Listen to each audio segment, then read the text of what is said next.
So welcome everybody, live on TV Festival for the interview of Cold War, this new film from Pawlikowski. Finally in Cannes, I'd like to say welcome, Pawel. Thank you so much for coming along to present this film in competition. Thank you for bringing with you your wonderful cast here, Joanna Kulig, welcome. Joanna, Tomasz, thank you very much, and Boris Chik. Is that right? Chits. Thank you. Boris Chits. So there we go. My Polish is all coming back to me now. So thank you very much for this beautiful film, this love story, this very poignant, touching love story, and looking at this impossible period as well, an impossible love story in an impossible period, I think, is the story of this film. But first of all, Pawlikowski, tell us about coming to Cannes, because it's your first time here. What does it represent for you? As a director, as a filmmaker, being here in the official competition. It's like being in Versailles. You know, it's at the center of the world. And I'm in very good company as well. There's a lot of my director friends are here as well. So I'm in very good company. I'm very happy. And the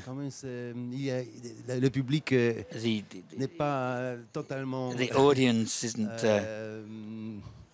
celebrity. It's just totally celebrities. It's a real audience. They're not just here for the stars. Which I was a bit surprised. I thought it would be more sequiny.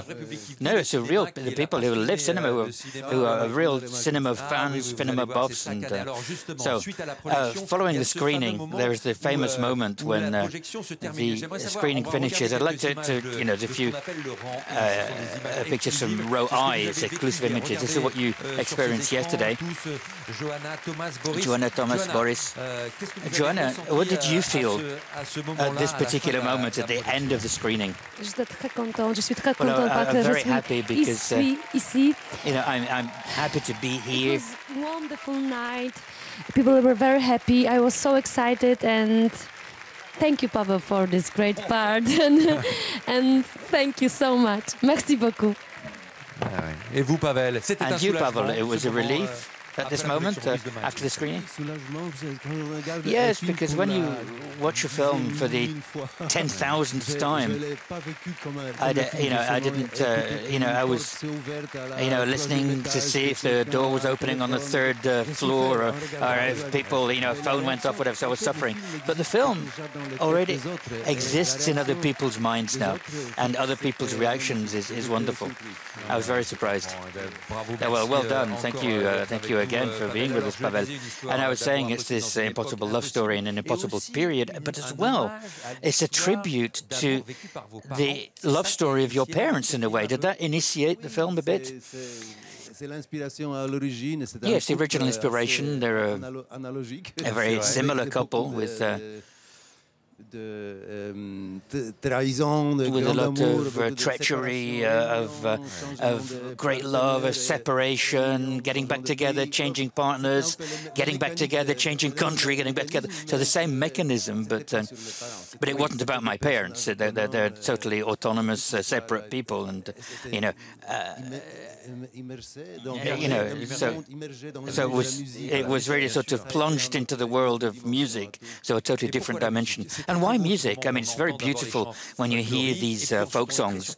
And then, as well, the quality of Mazurek group is beautiful, beautiful folk songs. And jazz, of course, but why the world of music around the couple? Well, I've always liked film music. Music not just composed for films, but music which becomes a character in the film. And that helped me to organize the emotion of the film. It's quite elliptical, but the film as well is sort of sticks, it's the glue that sticks everything together. And it developed like the characters. I like this sort of, I like this music in Poland. It's a bit neglected, but it's very, very powerful. And Mazurek is there's a group called Mazowska that sort of inspired this group, if you like. It still exists. And when I was young, I was fed up with this group because it was everywhere, on the radio, on TV, all over the place. And this sort of this old-fashioned folk music, driven by the state, of course. It was the music of the elite, decadent bourgeoisie. But it's beautiful. Yeah, but now you listen to it. Now I love this music. I can understand that. But you know, the same thing can change. So both of you, the two of you, Tomasz, Joanna, I'd like to know your vision of the couple, because everything separates them both. I mean, why do they love each other? I mean, how did you experience it? You know, your characters. Tomasz. Excuse me, can you repeat the question, or a translator can repeat? How did you live this experience, you as an actor? How did you see what brings them together? How does your character, how does he fall in love with this country singer, if you like? How did you personally as well experience this story? You know, it was the longest set in my life, longest movie, so it was the first experience in my life like that. It was something amazing, like beautiful adventure, which turned into the journey because we are here. The experience was great. I feel a better actor after this movie. Ah oui?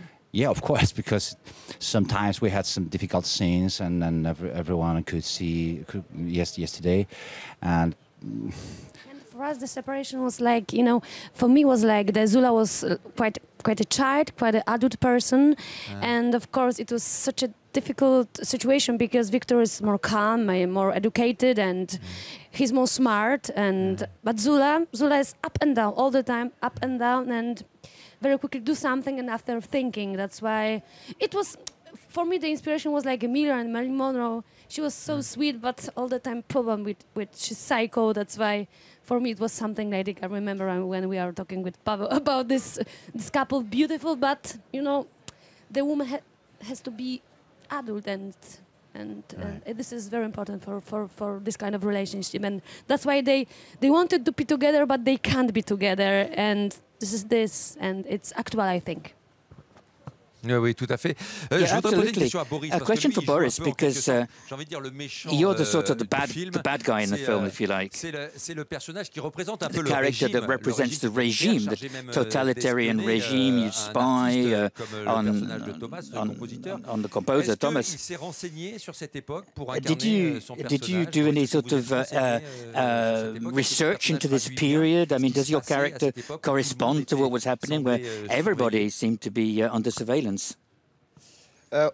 Well, I didn't have to do much research because we know a lot of about those kind of period in Poland, and you know what was more interesting is what is Pawel about to say, I guess. That is really actual right now, yeah. Ah oui. Very contemporary, this story, bizarrely. Ah bon. And these kaczmareks, they are around. There are a lot of kaczmareks in the house, let's say like this. Ça veut dire que vous encore aujourd'hui vous avez le sentiment even today you feel that you're being watched over in Poland and you can be given over. Well, you know, when non, mais c'est intéressant. when whole power is in one hands, it creates the situation where people want to control everything. That's why we are talking about. That's the danger of having control in one hands. So I think that's the point we wanted to show more, yeah? Not so much the informing, although people are worried about making phone calls these days. Ah oui? Yeah. Rightly or wrongly, but there's a slight paranoia that's taking over. But also that type of person, you know, the careerist who has nothing to do with the love of music or cinema, who's suddenly put in place by the government, and who then takes over. It's not unfamiliar, let's put it that way. But at the end, remember, when you're censored, always art becomes very important. C'est vrai. So I think, and there's one very important word in this movie, metaphor. So that's the point, I guess. Tout à fait. Vous avez quand même Absolutely. I mean, you could make your film totally freely. Yeah, absolutely. No problem. You know. Yeah, of course. You know, keep everything in proportion, but you know.